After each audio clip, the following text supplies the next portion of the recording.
Friends, today we will learn a topic.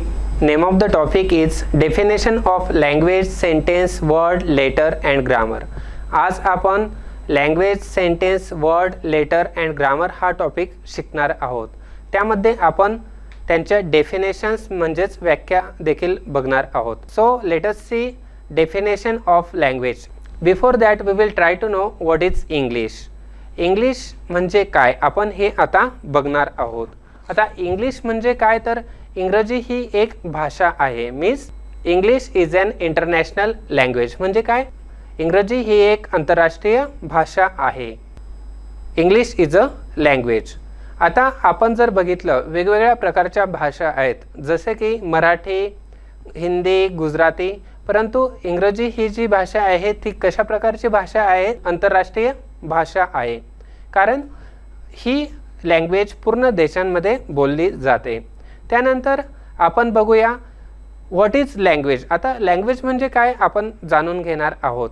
Language म्हणजे काय तर language is the expression of thoughts in words. आपण काहीतरी बोलत असतो आणि त्या बोलण्यातून समोरच्याला आपले थॉट्स कळत असतात, म्हणजे आपले विचार समजत असतात.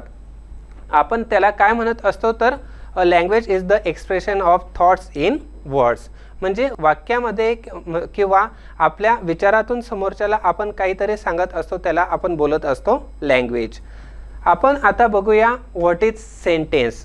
आता सेंटेन्स म्हणजे काय तर sentence is the complete thoughts expressed in words.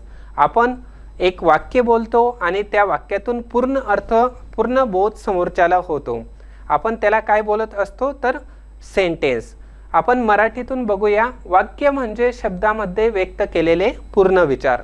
आपण जर काही गोष्ट सांगितली तर समोरच्याला ती पूर्ण कळते, पण आपण तीच जर गोष्ट हाफ सांगितली म्हणजे हाफ सेंटेन्समध्ये सांगितली तर ती कळत नाही. So sentence is the complete thoughts express in words. वाक्य म्हणजे काय तर आपण पूर्ण शब्दात सांगणे किंवा समोरच्याला कळवणे, माहिती करून देणे, त्याला आपण वाक्य म्हणत असतो. त्यानंतर आपण बघूया व्हॉट इज वर्ड. वर्ड म्हणजे काय, शब्द म्हणजे काय. A word is the combination of letter which gives us a distinct meaning. Word म्हणजे काय तर आपल्याला वर्ड हा वेगवेगळ्या अक्षरातून किंवा वेगवेगळ्या अक्षरांच्या संयोजनातून विशिष्ट अर्थ देत असतो. शब्द म्हणजे अक्षरांचे संयोजन जे विशिष्ट अर्थ देते, कारण प्रत्येक शब्दाचा अर्थ हा वेगळा असतो, डिस्टिंक्ट असतो. सो वर्ड हे वेगवेगळे असतात, त्यांचा अर्थ देखील वेगवेगळा असतो. Now let us see what is letter. अक्षर म्हणजे काय. So a letter is a symbol that produces a distinct sound. अक्षर हे एक चिन्ह आहे जे एक वेगळा आवाज निर्माण करते. आता अक्षर म्हणजे काय आपण ते समजूया. A letter is a symbol that produces a distinct sound.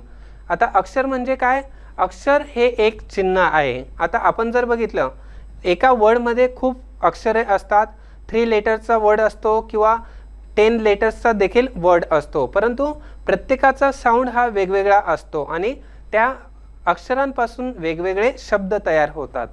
आणि त्या लेटरच्या माध्यमातून आपण जर जे बोलला तर काय आवाज येतो, जे. परंतु आपण जर बी बोललो तर आवाज बीज येतो. म्हणजे त्याच्यातून वेगवेगळा साऊंड आपण काढत असतो. Now we will learn definition of grammar. आता आपण ग्रामर म्हणजे काय हे बघणार आहोत, ग्रामरची व्याख्या बघणार आहोत. Grammar is the science of language. It is the art of speaking and writing correctly through appropriate arrangement of words. आता ग्रामर म्हणजे काय, व्याकरण हे भाषेचे शास्त्र आहे. शब्दांच्या योग्य मांडणीद्वारे योग्यरित्या बोलण्याची आणि लिहिण्याची ही कला आहे. आता आपण ग्रामरमध्ये जर बघितलं तर हे काय आहे, हे एक भाषेचे शास्त्र आहे. आता मी जर असं म्हटलो की मी आहे जेवण करत, तर आपल्याला पूर्ण अर्थ मिळतो का तर नाही. तर आपल्याला कशा प्रकारे बोलावं लागतं की मी जेवण करत आहे, तो मित्र माझा आहे, हे आपल्याला पूर्ण अर्थ देते. परंतु आपण जर म्हटलो मित्र तो आहे माझा, याच्यातून देखील आपल्याला पूर्ण बोध होत नाही. So it is the art of speaking and writing correctly through the arrangement of appropriate words. म्हणजे व्याकरणमध्ये भाषेच्या शास्त्रामध्ये काय येते तर शब्दांची योग्यरित्या मांडणी केलेली असते, जी की ॲप्रोप्रिएट म्हणजे प्रॉपरली असते आणि योग्यरित्या केलेली असते, ज्या माध्यमातून आपल्याला पूर्ण बोध होतो. आपण त्याला म्हणत असतो भाषेचे शास्त्र म्हणजेच grammar. So what did we learn today? We have learn what is English. नंतर आपण शिकलो आहेत व्हॉट इज लँग्वेज. त्यानंतर what is sentence, what is word, what is letter and what is grammar. Thank you.